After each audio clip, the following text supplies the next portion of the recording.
भगवान बनौले रहे।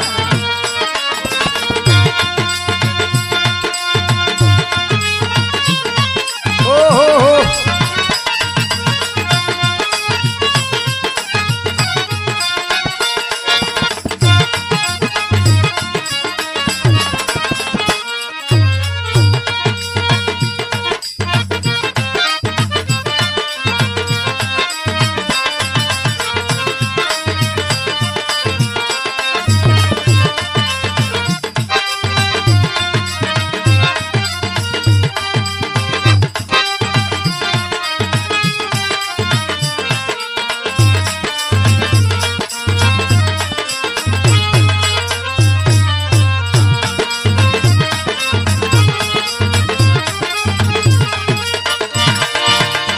सबसे पहले मैं भोजपुरी विधायक गायक राम आशीष यादव एंड पार्टी हमारे आरपी म्यूजिकल इंटरटेनमेंट के माध्यम से सुनेंगे और देखेंगे। आज ये रिकॉर्डिंग बाबा किनाराम स्टूडियो चहनिया चंदौली के अंदर हो रही है। एक पौराणिक विधा प्रस्तुत है। विधा का शीर्षक है काशी नरेश के 3 प्रश्न। आइए हमारे साथ भूमिका में संकेत है।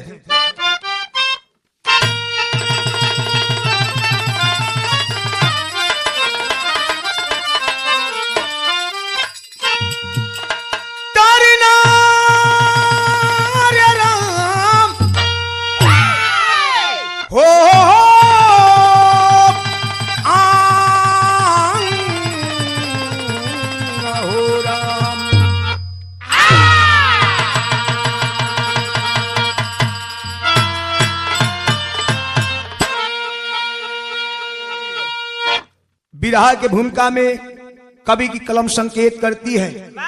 जरा गौर करेंगे। आइए मार साहब।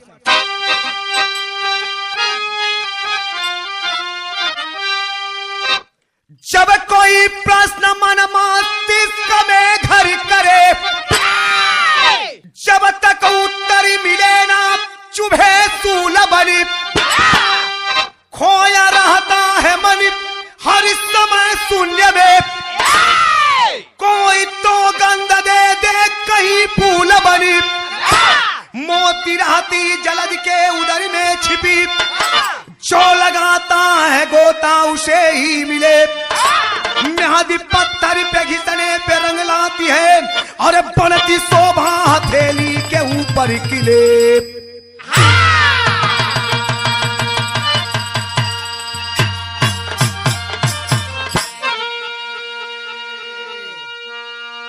ए बाबू बतावल गई कर्म प्रधान विश्व कर राखा, जो जस करही तस फल चाखा। बिना कर्म कैले कोनो काम संभव ना हो। बिरहा में जा एक लाइन नई नई कवाई लगल मास्टर तरी फरिया क्या वाला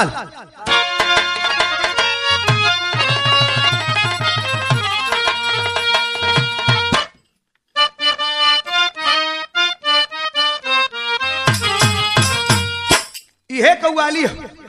अरे परिवारी दिगार आज परिवारी दिगार तेरे बिन सुनसान मदीना,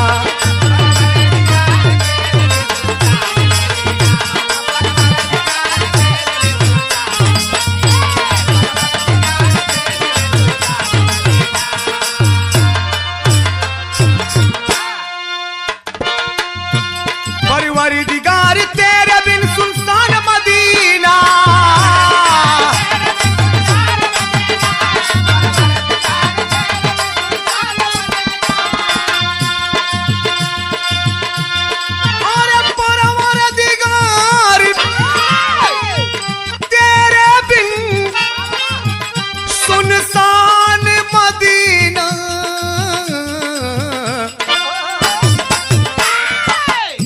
महलों में छुपे महलों में छुपे महलों में छुपे छोड़ क्यों आलिशान मदीना।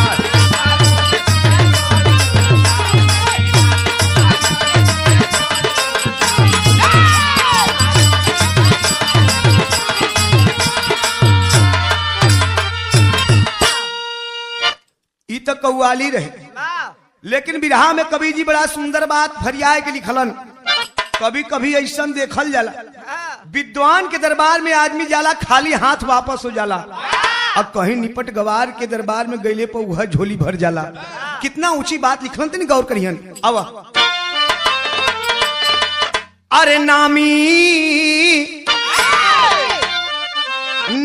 जो नहीं दे सके ना चीज देता है।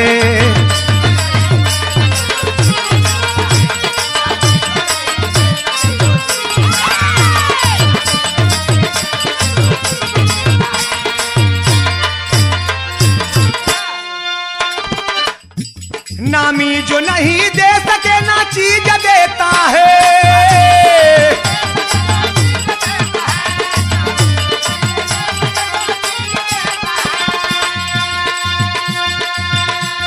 और नामी जो नहीं दे सके ना चीज देता है।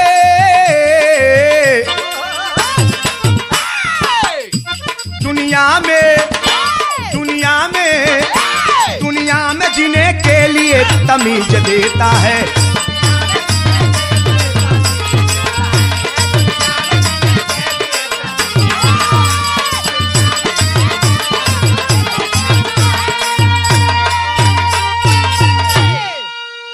एजे से मास्टर साहब कहानी की शुरुआत हो गई।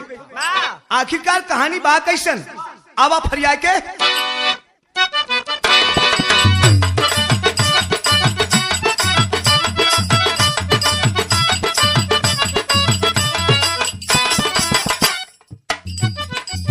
ध्वनि अनजानी कभी गूंजती सन्नाटों में, फूल उलझ जाता है अनायास कांटों में।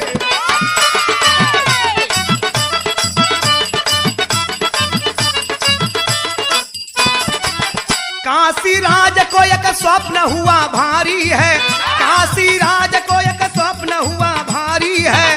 तीन प्रश्न उस सपने में हुआ जाहिर है।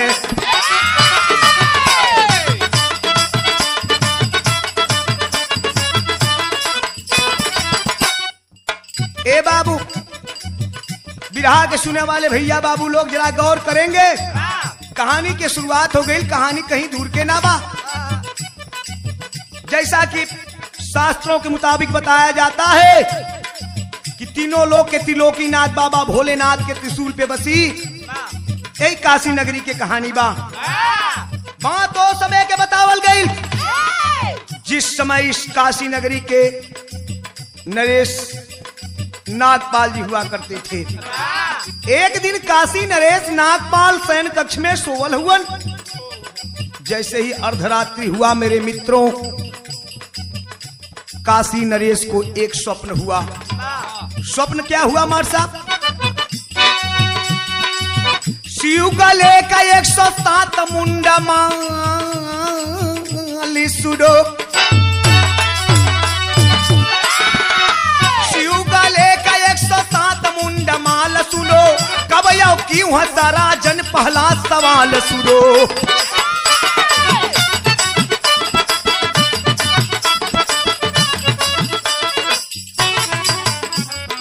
स्वप्न में पहला सवाल, पहला प्रश्न है, ऐ काशी नरेश बताइए, है कौन भगवान भोलेनाथ के गले का 107 मुंड माला बा, तो अब यार काहे हंस दहलस। दूसरा सवाल करता है, गौर करेंगे, आइए। काशी में शिव मूर्ति क्यों धौसी नजीर अभी, काशी में शिव मूर्ति क्यों धौसी नजीर अभी, काशी क्यों हुई करवट दिखे तस्वीर अभी।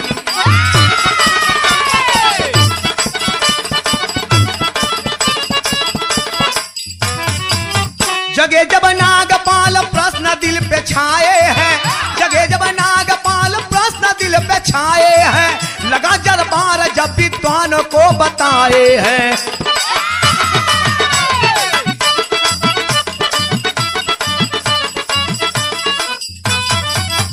30 दिन के अंदर उत्तर बताना होगा, 30 दिन के अंदर उत्तर बताना होगा, नहीं बता सके तो प्राण गंवाना होगा।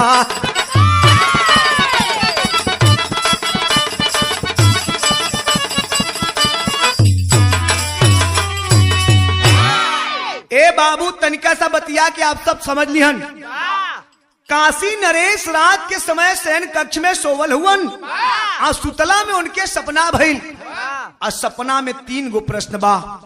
प्रश्न का बा, भगवान भोलेनाथ के गले का 107 मुंड माला कब या काहे हंस देहलस। दूसरा सवाल बा, एक काशी नगरी में शिवलिंग कब आ काहे धंस गईल। तीसरा का और अंतिम सवाल बा, कि काशी करवट कब आ काहे हो गई। ए बाबू, राजा नागपाल सुबह हुआ, निद्रा से जगे हैं, मंत्री को आदेश किए, मंत्री महोदय जाइए हमारे राज्य में जितना भी ज्योतिषाचार्य ब्राह्मण देव हैं सभी को बुलाकर लाइए। ए बाबू, राजा के आदेश भइल, सभी ब्राह्मण लोग टोली में आए और सभा कक्ष में बैठे हैं। इधर राजा नागपाल सिंहासन पर बैठल हुवन। राजा नागपाल आवाज दिलन कि आए ब्राह्मण देव, हमें आज रात में स्वप्न में 3 प्रश्न हुआ है कि भगवान भोलेनाथ के गले के 107 मुंडमाला कब काहे हंसल, काशी में शिवलिंग कब काहे धसल और काशी करवट काहे भइल। सभी ब्राह्मण लोग मुड़ी नीचे कर लेते हैं। राजा नागपाल क्रोध में हुए, आवाज दिए, ब्राह्मण एक बात हमारी सुन लीजिए। 3 प्रश्न है और 30 दिन का समय है। अगर आप लोग 30 दिन के अंदर हमारे सवाल का जवाब नहीं देते हैं तो हमारे राज्य में 1000 ब्राह्मण हैं, हम 1000 ब्राह्मणों का बलि चढ़वा देंगे। ए बाबू, इतना बतिया जौने घड़ी राजा नागपाल कहलन हो। ब्राह्मण में सबसे विद्वान श्रेष्ठ ब्राह्मण जिनका नाम बताया गया सोमदत्त पांडे, जब ही बतिया सुनलन निकल पड़ल प्रश्न के खोज में। भइल का तनी बिरहा में एक लाइन मास्टर साहब रंगीन मिजाज का गीत लगल।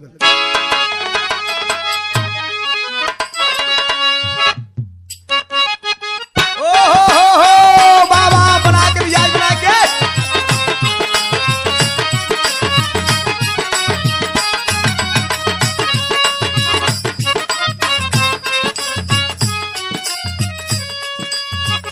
आज तक तमाम मार्केट में आप सब भाई लोग कैसेट के माध्यम से गीत सुनत हुए, लेकिन एक जमाना ये गीत कभी रहे आज भी बा। जवन लचक जवन लयदारी ये गीत में बा। कजरा मोहब्बत वाला, कजरा मोहब्बत वाला अखियों में ऐसा डाला, कजरा मोहब्बत वाला अखियों में ऐसा डाला, कजरे ने ले ली मेरी जान, आरे मैं तेरी कुर्बान।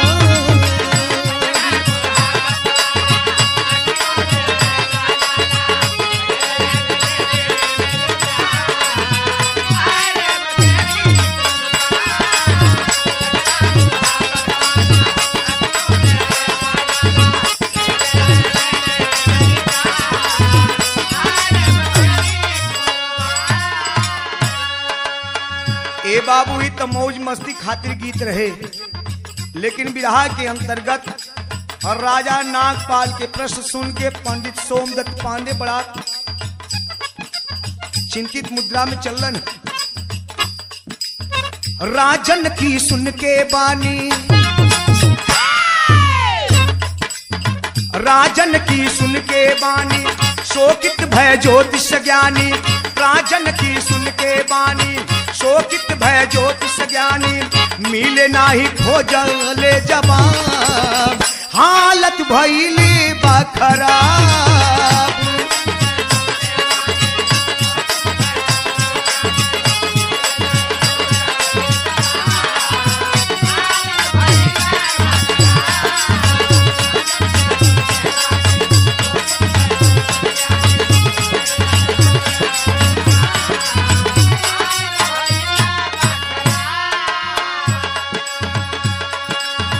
पंडित सोमदत्त पंडित मुख्य पीठासीन हो,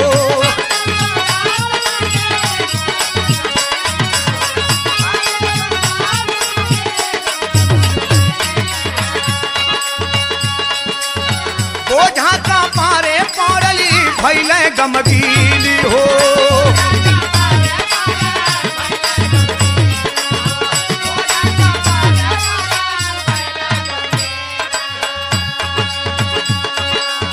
चौबीस दिन बीता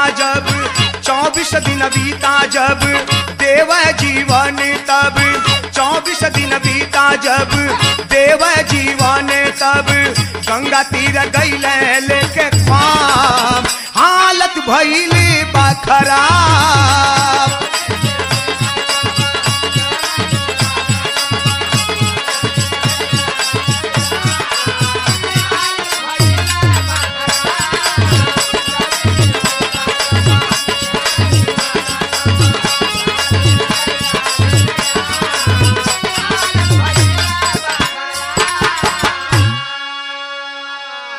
ए बाबू प्रश्न का उत्तर खोजत खोजत 24 दिन का समय बीत गई।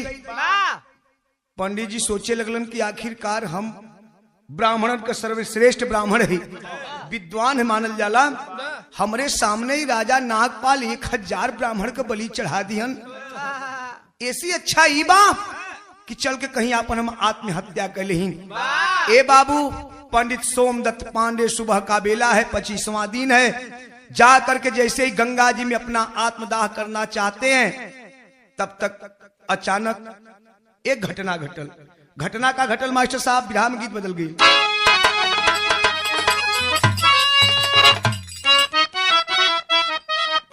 यह गीत बा अरे लेके पहला पहला प्यार, लेके पहला पहला प्यार भर के आंखों में खुमार जादू नगरी से आया है कोई जादूगरी।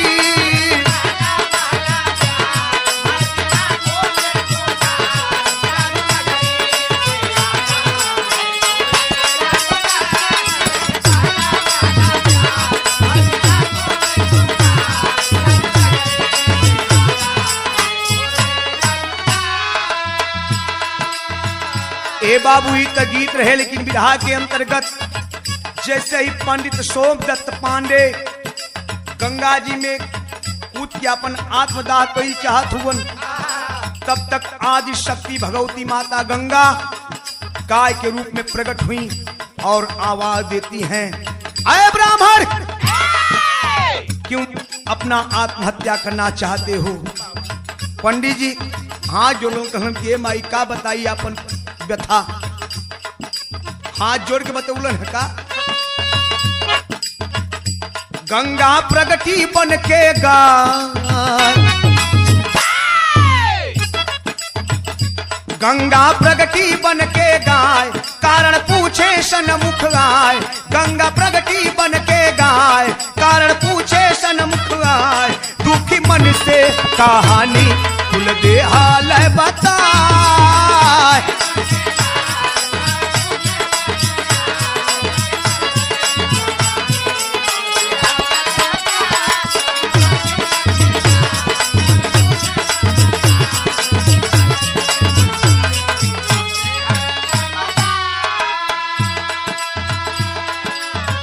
पंडित सोमदत्त पांडे बतौलन कि माई का बताई हमन के राजा नागपाल 3 गो सवाल कैले हुवन और 30 दिन का समय देले हुवन। अगर 30 दिन के अंदर हम ना बताई तो हमरे 1000 ब्राह्मण का बलि चढ़ा देवल जाई। माई गंगा गाय के रूप में बतावत थी, का बतौली? जुगती बतौली गोला घाटी रविवार के कोरिन भिखारी न मिली कहियाई जहार के।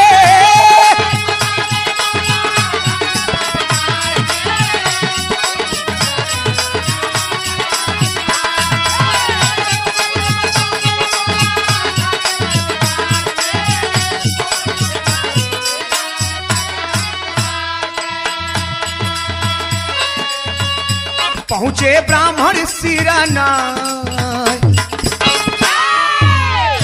पहुंचे ब्राह्मण सिरानाय प्रश्न पूछे बीला खाए। पहुंचे ब्राह्मण सिरानाय प्रश्न पूछे बीला खाए। दुखी मन से कहानी सुन दे हाल बताए।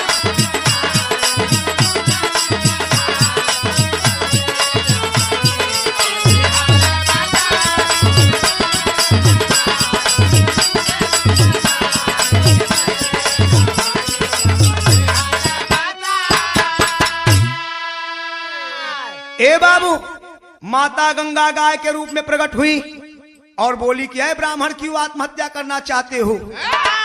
पंडित जी अपन कुल व्यथा बतौलन। माता गंगा गाय के रूप में बतौली कि है ब्राह्मण तेरे प्रश्नों का उत्तर मेरे पास नहीं है, अगर तू जानल चाहत हुआ तो यहाँ से गोल घाट चल जा। और जब गोल घाट जइबा रविवार के दिन, तो वो रविवार के दिन दानी लोग आ करके दान करेलन। अब भिक्षुक के कड़ी में एक खे भिखारिन ऐसन बा जेकरे अंग अंग में कीड़ा पिलुआ पड़ल है, यानी वो कोढ़ी बा। वह कोढ़िन भिखारिन बताई तोहरे तीनों प्रश्न का उत्तर वह कोढ़िन देही। ए बाबू पंडित सोमदत्त पांडे रविवार के दिन गोल घाट पर चल पड़लन। आज जब गईलन तमाम लोग दान करत हुन, तमाम दानी आइल हुन, भिक्षुक लोग भिक्षा लेत हुन जात हुन।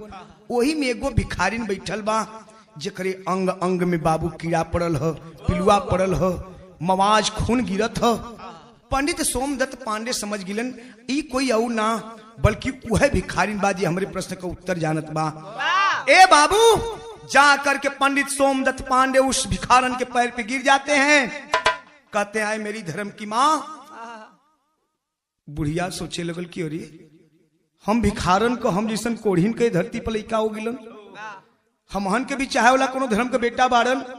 ए बाबू बुढ़िया मतारी कलिन की ए बेटा आखिरकार आप कहां से आवत हुआ। पंडित जी कलन की सुना ए माई बड़ा दुख बा दिल में, हमहन के राजा 3 गो सवाल कैले हुवन।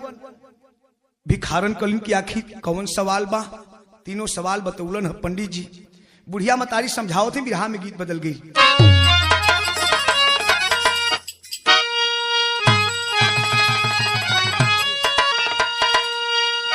यह गीत अरे झूलनिया के गुजवा, अरे झूलनिया के गुजवा, अरे टूटल रोज, अरे जवानियों में गरिया छूटल ये राजा। लेकिन वो भिखारन बताओ थे कि तोहरे प्रश्न का उत्तर हमरे किया ना, अगर जानल चाहत हुआ तो एक काम करा।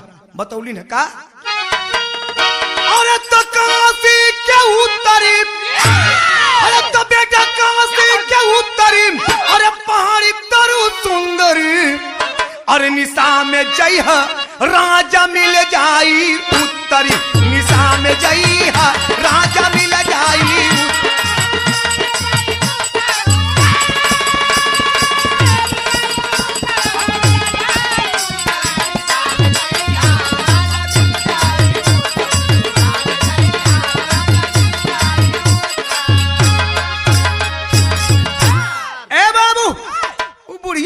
कहलिन कि ए बेटा बा ए ब्राह्मण, अगर तू सच में अपन उत्तर जानल चाहत हुआ तो यहाँ से उत्तर दिशा में चल जा। एक पहाड़ी बा, पहाड़िया में अर्धरात्रि में तोहरे प्रश्न का उत्तर मिल जाई। पंडित सोमदत्त पांडे हाथ जोड़ल कहा मतारी पहाड़ी में कहाँ खोजब, बताओ तुमका। अरे बुढ़िया का बात सुन सोमदत्त ज्ञानी, आ गईल पहाड़ी मिलल बरगदनी सारी,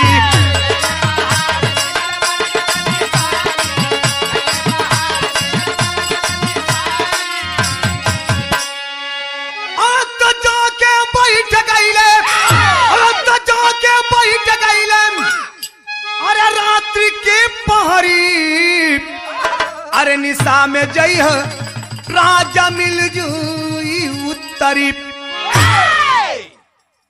बुढ़िया मतारी कहलिन कि ए बेटवा चल जाए काशी से उत्तर दिशा में पहाड़ी बा, वही पहाड़ी में बहुत मोटा सा बरगद का पेड़ है, तुमके कुछ करे के ना बा, वही बरगद के पेड़ के नीचे जाके बैठी है, और जैसे ही अर्धरात्रि हुई तोहरे प्रश्न का उत्तर मिल जाई। ए बाबू इधर पंडित सोमदत्त पांडे पहाड़ी खातिर रवाना हो गिलन, जेके कि आज हम लोग पहाड़िया मंडी के नाम से जानी ला जाके वही पहाड़ी में बरगद के पेड़ के नीचे बैठल हुआ। तब बिरहा के शैली में संकेत हो।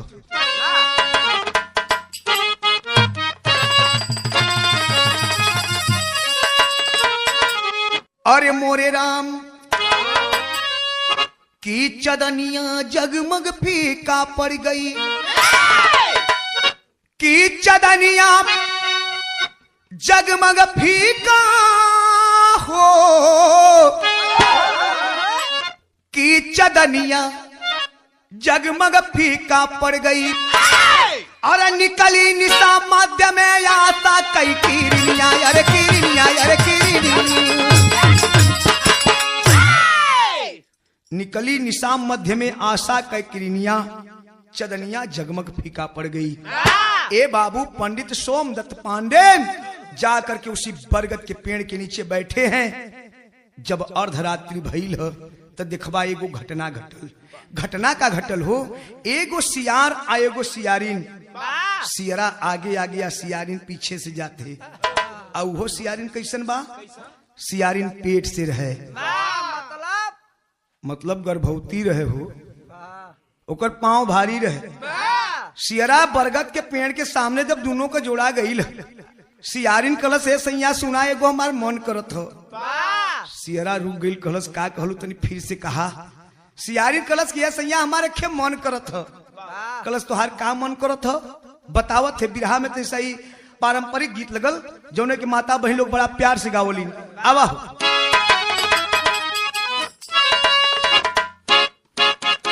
बाबा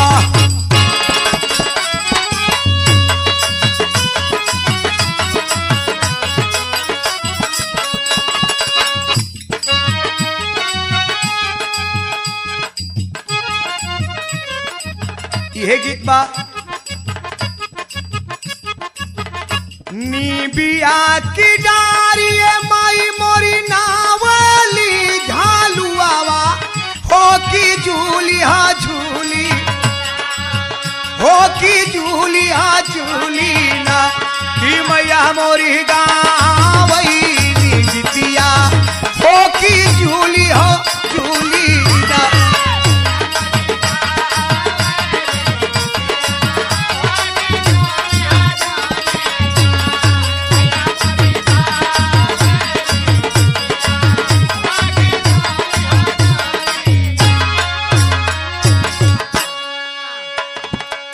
तो गीत रहे लेकिन सियारिन सियार से कहलत कि सैया हमारी यह मन करत हो।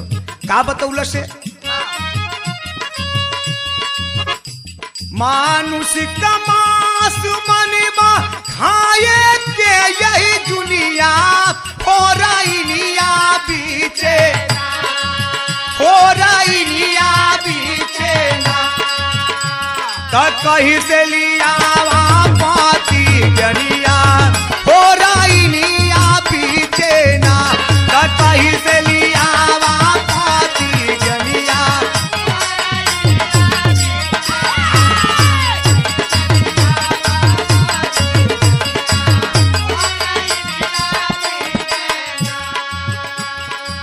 सियारिन कलश किया सैया हमार बड़ा मन करत बा मानुष का मांस खाए को। सियरा कलश धक पगली तोर मन कलश तो यह कलश देखे बात हमार सुन। का बतावत है?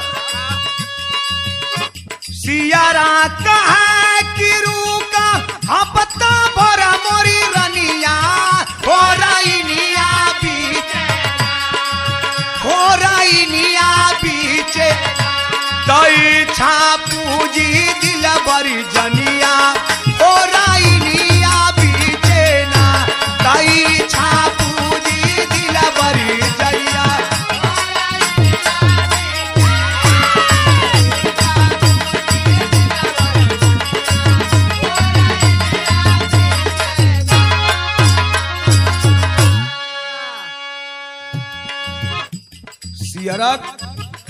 कलश की एक हफ्ता का हमके समय द तुहार जितना मन करी मानुष का मांस खाए को उतना खा ली है।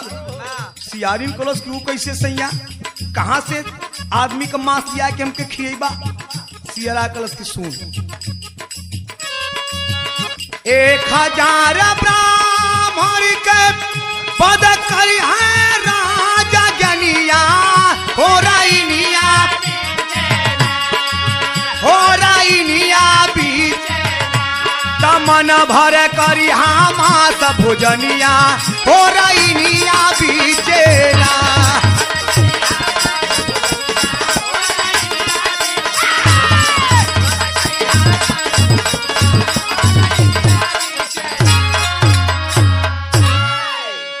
ए बाबू सियारिन से कॉलेज के 1 हफ्ता का समय दे दा, जितना तुहार मन करी उतना मांस का खा लिया।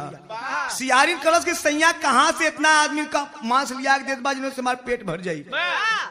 सियारा कॉलेज तो से का मतलब हो। सियारिन सवाल के लिए बिरहा में चलो रिया लगल माता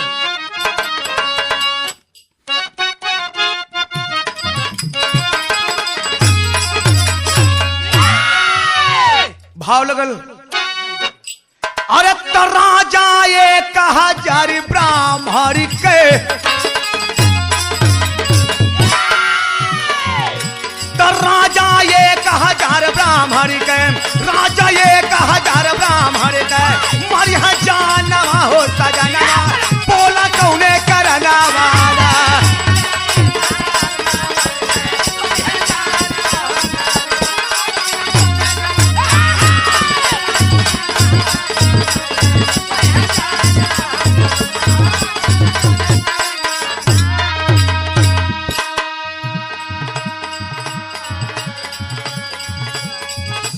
कलश का पगला गई ऐसे तो से का मतलब हो। सियारिन कलश की ना है सही हमार पैर आगे ना बढ़त तो सियारा सारी बात बतलाया, राजा का तीनों प्रश्न सुनाया, राजा का तीनों उत्तर कोई भी नहीं पाया, उत्तर कोई भी नहीं पाया। बीतल समय काल मेरा राया, बीतल समय काल मेरा राया, चिदपे याला बतावा उत्तर, चिदपे याला बतावा उत्तर, यही छानवा हो सजनवा बोला कौने करना वाला।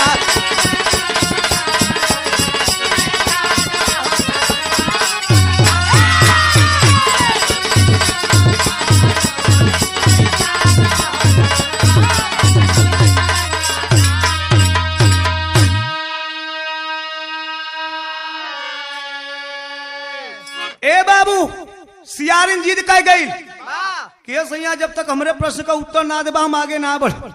आखिरी राजा नागपाल 1000 ब्राह्मण का बलि काहे चढ़ेहन। सियार कुल कहानी बतौलस की राजा नागपाल 3 गो सवाल कैले हुवन, आ तीनों सवाल ब्राह्मण लोग से पूछले हुवन, 30 दिन का समय दिले हुवन, जौने में कि आज 25 दिन हो गल। अब बचल 5 दिन, 5 दिन के बाद जब बलि चढ़ियन तो चल के तोर जितना मन करी मांस खाए का तू उतना खा ली है। सियारिन कलश के सैया अब तो मांस हम बाद में खा, पहले जब तू इतना जानत हुआ कि राजा नागपाल 3 गो सवाल कैले हुआ तो एक मतलब वो सवाल का उत्तर भी आप जानत हुआ। सियारा कलश के अरे तो से का मतलब रे, तू अपन काम कर, तू अपन मांस खाए बात खत्म कर। सियारिन कलश की ना सैया अब मांस नीक ना लगत हो, अब हमके तीनों प्रश्नवा का उत्तर चाहत हो।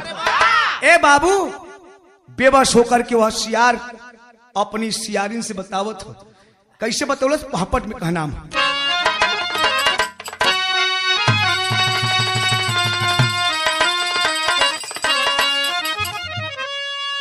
पहला प्रश्न का उत्तर, अरे तसुर से ब्याहल गईली संध्या प्यारी जब ससुरारी में, अरे तसुर से ब्याहल गईली संध्या प्यारी जब ससुरारी में, और पति के तेज से व्याकुल भई दुलारी जब ससुरारी में।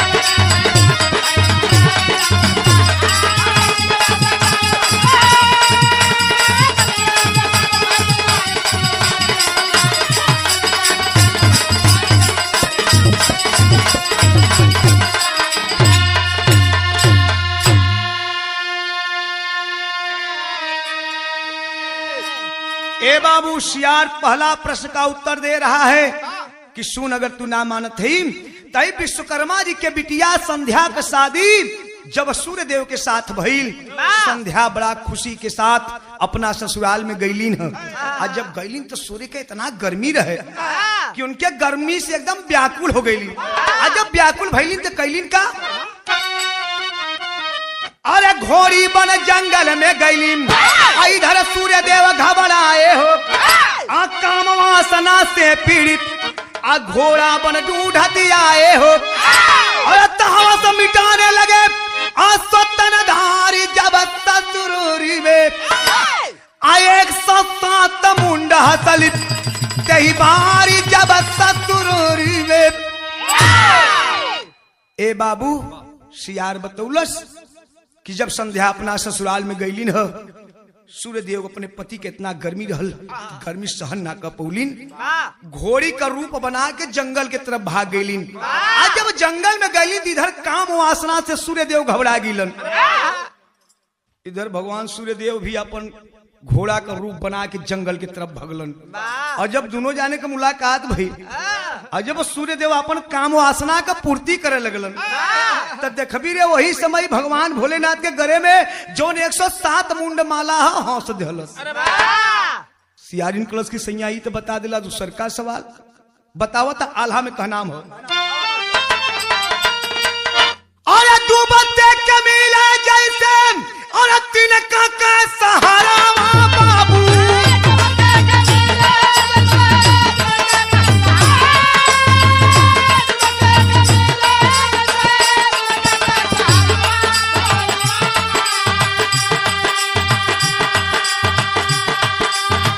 मजबूत धीरे धीरे हो लैया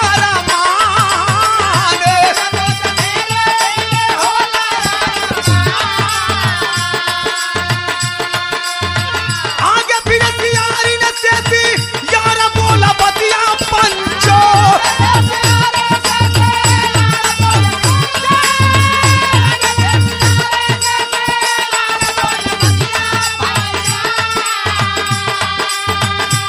राजा का सच्चा मित्र यूसुफ पठान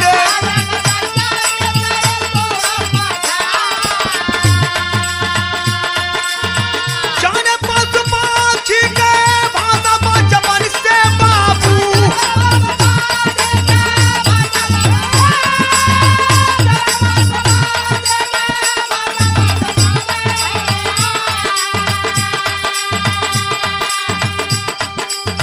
राजा कल्पना ला जावा शादी कई विधान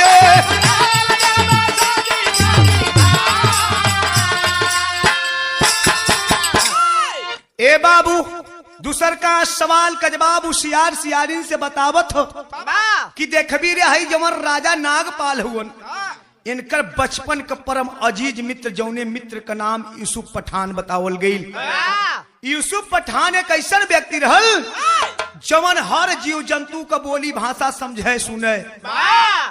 जब राजा नागपाल के शादी का दिन रखा गई एक दिन राजा नागपाल अपने मित्र यूसुफ पठान के साथे वन भ्रमण के निकल पड़लन।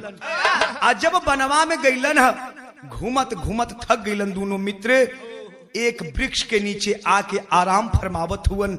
तब तक पंचो दिखबा वही पेड़ के ऊपर नर मादा मैना जोड़ा बैठल हो। नर मादा से कहा था कि देखबी रही जो निचमा दोनों मित्र बैठल हुवन एक खैमनिया राजा नागपाल हुवन। मादा कलश की तब सैया कहा सुने इनकर फलाने तारीख के बियाह हो। आज जब भी बियाह कह के अपने रानी के लेके लौटे लगी हन जौने हथिया पर राजा रानी बैठ के अहन अचानक वो हथिया पगला जाई और राजा वो हाथी से जब नीचे गिरिहन वही हथिया से दबा के मर जिहन। मादा लगल हंसे कहे कि का सिंहाई बात करत हुआ अगर बच जिहे तब कहे अगर एजा से बच जाइए राजा रानी तो दूसर का जगह तक कतई ना बची है। कहे ऊ कैसे बतौलस नर कि जब ये अपने रानी के लेके अहन एक जगह से बच जइहन दूसर का जगह जब जइहन जैसे ही अपने महल में प्रवेश करिहन तो अचानक जो महल का मेन दरवाजा बा मेन गेट बा अचानक गिरी या राजा दबा के मार जइहा। मादा कलश की सैया अगर इजो बच जी तो कहे अगर एजा बच तो तीसर का जगह कतई ना बची है।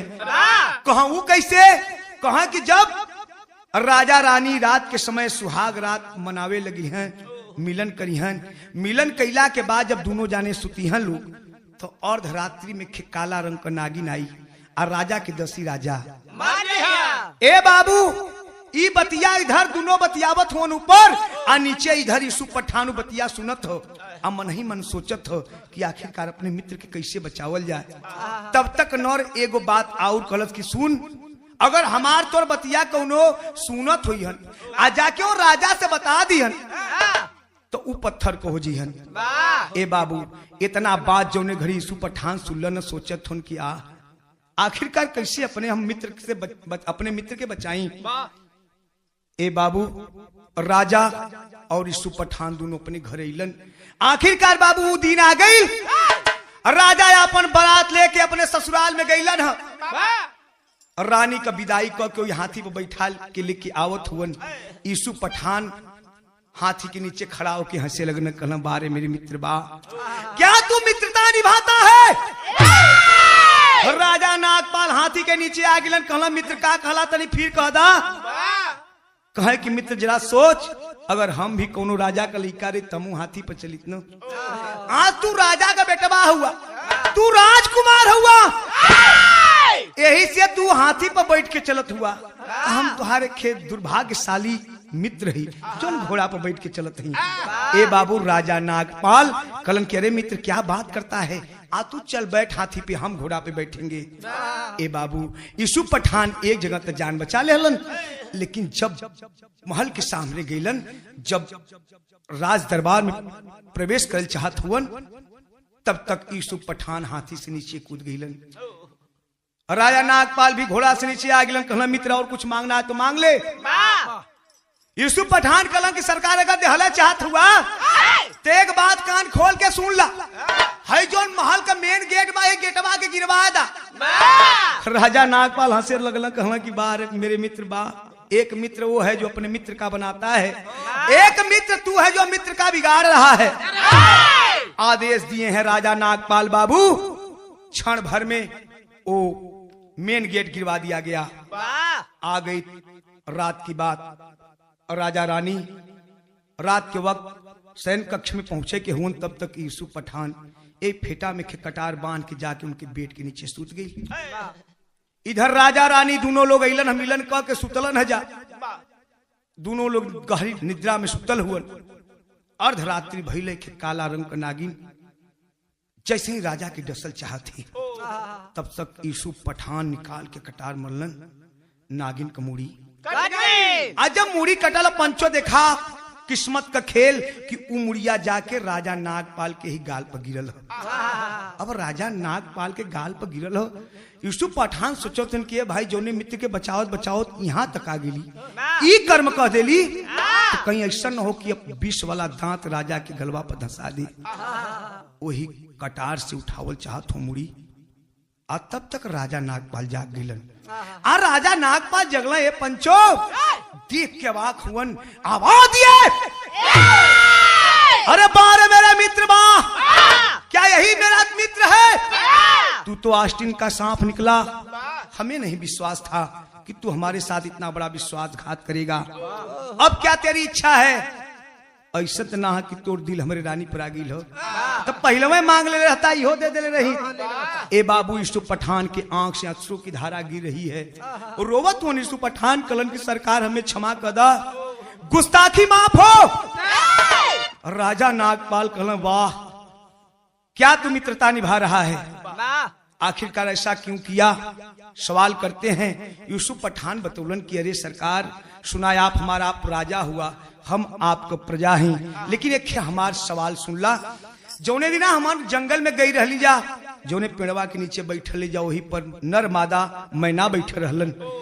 नर कलश की सुनाई जो राजा नागपाल हुवन, इनका फलाने तारीख के शादी, जब शादी करके लौटे लगी हन तो अचानक हथिया पगला जी या नीचे गिरी है, राजा दबा की मर्जी हन।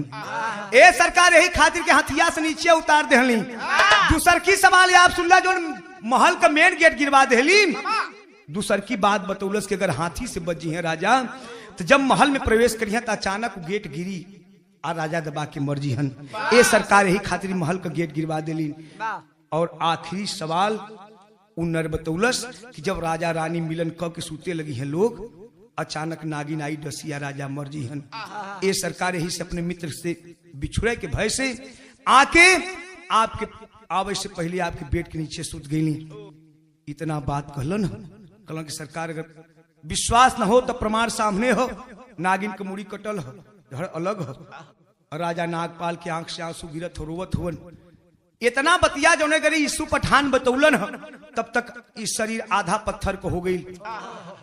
यीशु पठान की स्थिति देख के राजा नागपाल सवाल किए कि आए मेरे मित्र, आखिरकार एक बात और बता, तू ये पत्थर का क्यों बन रहा है?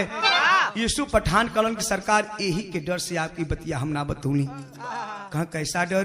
कहे कि अंतिम समय में वो नर बतौलस कि अगर हमार बतिया कोनो सुन के जाके राजा से बता दीहन तो पत्थर को हो जइहन। ए बाबू इतना बतिया कहत कहत तब तक यहाँ तक वो पत्थर के यीशु पठान हो गई। जब यहाँ तक हो गई तो राजा नागपाल कहल कि मित्र एक बात और बता दे, आखिरकार फिर तू पत्थर से मनुष्य कैसे बनेगा? यीशु पठान बतौलन की सरकार सुना, तोहरे या रानी के तन से जो पहिलका औलाद जन्म ले ही वही औलाद के लिया कि अपने हाथे से जब हम पत्थर को बन जाई, यही पत्थर के मूर्ति पर जब बलि चढ़ीबा तब फिर से हम मनुष्य बन जाई। ए बाबू यही समय काशी में शिवलिंग धंस गई। आखिरकार वो समय आ गया कि रानी के तन से बड़ा सुंदर एक खेल लड़का का जन्म भइल। और जब लड़का का जन्म भइले राजा नागपाल अपने औलाद के लेके चलन बलि देवे खातिर के रानी पकड़ के पैर पड़ गई, कहीं कि ना ये सैया ना, ये हमान के पहिल का फूल बा। ये सैया एक मित्र खातिर अपने औलाद के खून करे चाहत हुआ। राजा नागपाल कहलन कि सुनाए रानी, हम हन जियत रह जाई तो बहुत औलाद भी हन, लेकिन जो हमार मित्र बिछुड़ गल ई फिर वापस ना आई। ए बाबू ले जाकर के जैसे ही पत्थर पे उस बच्चे की बलि चढ़ाते हैं तो होता है क्या? आखिरी भाव लोगन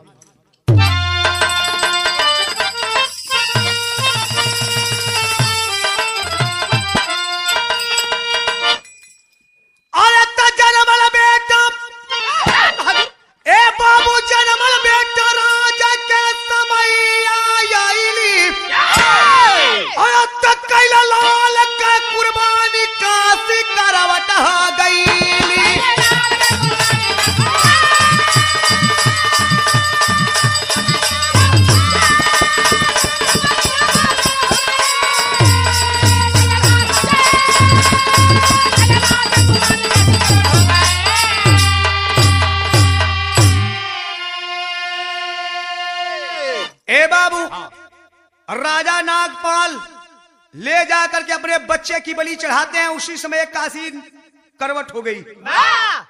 कहना अरे असली रूप पवल तब यूसुफ पठान हम आसिया रासियारिन कोई दिहल प्रस्थान हो।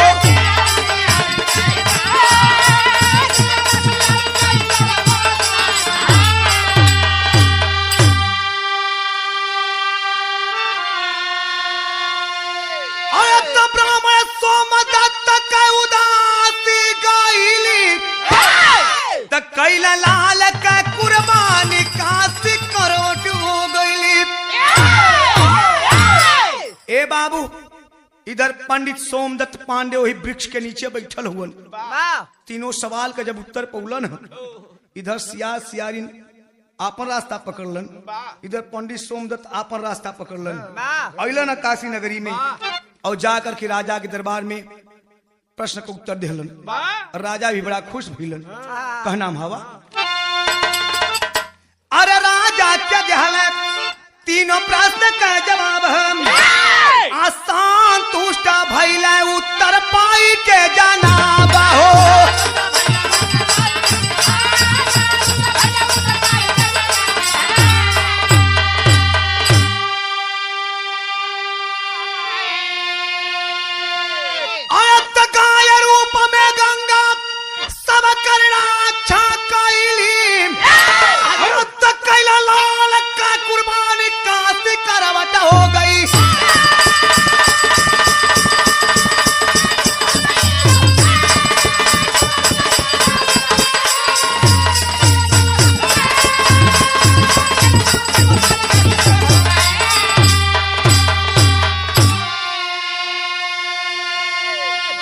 यहीं से कहानी समाप्त हुई। खानदान का परिचय। गुरु बिहारी, गुरु गणेश, गुरु रामलाल गुण गा के स्वर्ग से चंद्रिका कभी बच्चन से प्रेम लगा की चदनिया जगमग फीका पड़ गई। आशीष राम चरण के बिरहा में जीवनिया चदनिया जगमग फीका पड़ गई।